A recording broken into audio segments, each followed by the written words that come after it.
everybody? How y'all doing out there this morning? It's your favorite dark-skinned chick, Rashida Strober, aka the world's first dark-skinned activist, aka the inventor of dark-skinned activism. And I woke up like super early this morning. I got up around like 6 o'clock because I'm working on the edits to my book, Darkism, 25 Ways That Dark-Skinned People Are Discriminated Against. And there's a section in the book that I'm discussing where if you're dark-skinned, you might be kicked out of musical groups and other groups. Okay, so I'm working on this section and I'm reminded of Notori Naughton of the group 3LW.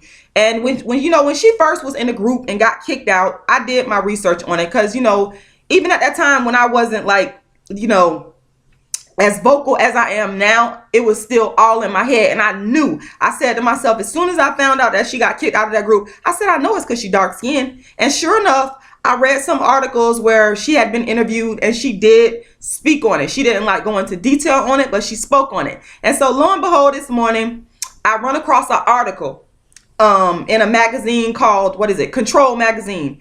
It's the winter 2015 issue. And I put the information on Facebook so y'all can just go to my page and you'll see it on Facebook. So I run into this article and she talks about how she was treated, and how she was expected to act a certain way and blah, blah, blah. And I'm like, yeah, this is something I already knew. And, I could relate to that because I lived in Los Angeles, California from 2005 to 2008. And as soon as I got there, I got an agent. Matter of fact, I had 2 agents. And it wasn't because of my looks, because remember, I'm ugly.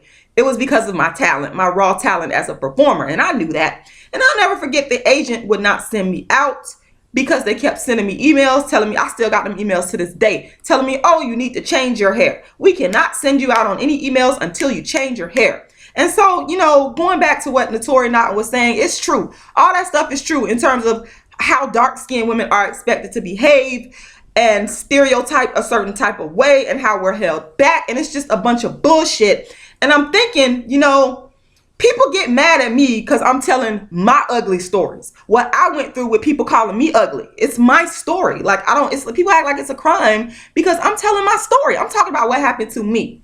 And I'm not going to stop because I realize that it's therapeutic for me. Yes. I'm glad to get it off my chest. Yes. But at the end of the day, dark-skinned girls that are being born every day, the ones that's in elementary school, middle school, high school, college, when they get out here into this world and they go to be what they want to be, people are always telling you when you coming up, oh, you can be whatever you want to be, blah, blah, blah. When they grow up and get out into this world and go to be what they want to be, like if they want to be an actress, particularly if they want to be in the entertainment industry, that's something I could tell y'all about because I'm a performer. And I'm particularly interested in dark-skinned women who are in the performing arts, but not just in the performing arts, any type of industry. When they grow up and they want to be what they want to be, they're going to find out if I don't continue to advocate and if others don't continue to advocate and if we don't get rid of dark-skinned beauty discrimination, they're going to find out, oh, the world is not so kind to you if you're dark-skinned and female. And so that's why I'm here. That's one of the main reasons why I'm here, to continue to work towards the eradication of dark-skinned beauty discrimination by finally coming out and sharing my own personal story about being called black and ugly all throughout my youth. You know what I'm saying? Even up until my 20s and even right now as we speak. So, I get this message the other day. This one woman, she's so mad at me for talking about me because I put up a picture and said something to the effect of, until you've been called ugly, you won't understand. This woman got so angry and so upset about it. And she was like, oh, you just whining and you bitching and blah, blah. I'm like, wow, this is my story. You so angry, you so upset. And then I realized that she said that she found out about me because of her man. And that she claimed that I was whining and complaining to him in his Facebook messages. And I'm like, but wait a minute. First of all, let me keep it 100% real. I do not message men and women on Facebook. Let me get to the men, particularly the men. I do not ever message a man on Facebook. If I respond to a man, it's because that man has been messaging me. He messaged me first. And I'm not a rude person. I talk to people.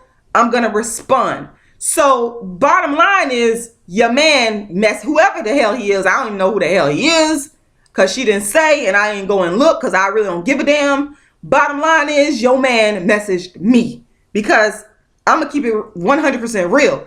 I get tons and tons and tons of messages from male admirers on a daily basis. I'm not bragging, I'm just speaking the truth here. So I'm like, what is this woman talking about? First of all, I'm telling my dark skin story. I'm telling my dark skin ugly stories, how I've been called ugly by men, blah, blah, blah. But that was like the real reason behind her rant. And you know, I'm like, bottom line is this. I'm not gonna stop speaking on my experience because I'm fighting for the next generation of dark skinned girls that's gonna come after me so that they will not have to grow up and become like me. So that they will not have to grow up and hold this shit inside and have low self-esteem and go through all the bullshit that I have gone through in my life as a dark skinned woman.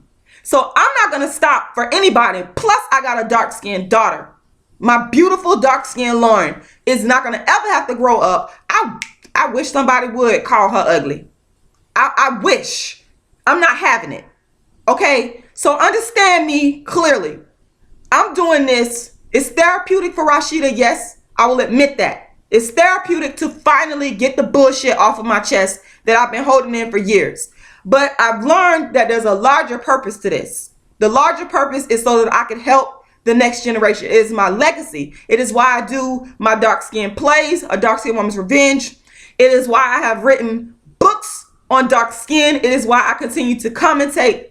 I'm not going to stop. Bottom line. On another note, because I had to get that off my chest. February, why I keep saying February. April 3rd, this Sunday, live debate on Google Hangout between Kwesi of London and myself. Dennis Nelson is going to be moderating. The topic is going to be, does dark skin activism divide the black community? So I want y'all to tune into that 5 p.m. Eastern time, 9 p.m. London time. Also, shout out to Anthony Powell. He purchased my book, She Black, But She Ain't Ugly, A Dark Skinned Girl's Triumph. It is an audio book that I wrote about my struggles being dark skinned in Hollywood. And he gave me a stellar review. Y'all need to check that out. I got that book at my website, and I might even think about giving away it free, like doing some type of, I don't know, something where I give it away free. I'll let y'all know. And also look out for my upcoming book, Darkism, 25 Ways That Dark Skinned People Are Discriminated Against. And donate to the Dark Skin is Beautiful campaign, folks. And I got to get out of here because I got to go do my run. I got a ton of energy, and then I'm going to get back and continue the edits to my book. So yeah, y'all have a fantastic day. I want y'all to comment, share your thoughts below, and share this video. And thank you guys again for watching. Thank you to all of my supporters, and I will talk to y'all again soon. Y'all have a peaceful, blessed day.